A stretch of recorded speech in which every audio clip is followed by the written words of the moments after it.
Okay, so this is a classic. I have this on the shop all the time.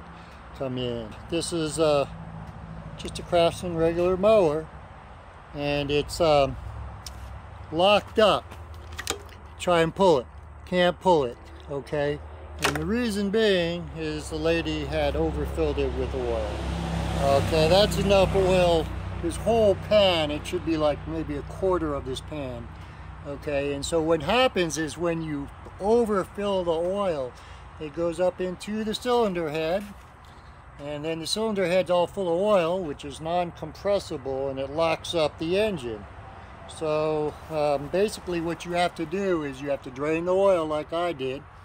I am going to remove the spark plug, and then I'm going to pull it, and oil will come out. And then usually I spray some carburetor cleaner in there and pull it some more, and then clean the carburetor a few times. And there's probably, yeah, see, there's oil down in the carburetor. Alright, and so the filter is no good no more once it gets full of oil.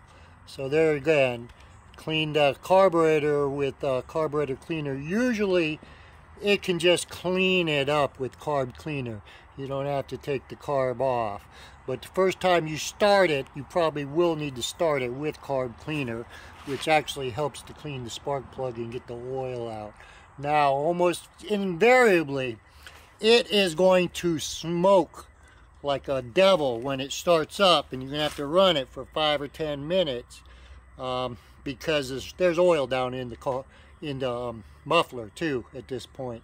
So there you go. If your mower feels like it's locked up and broken, I would check to see if you put too much oil in it, especially if you just added oil, and then it does that problem.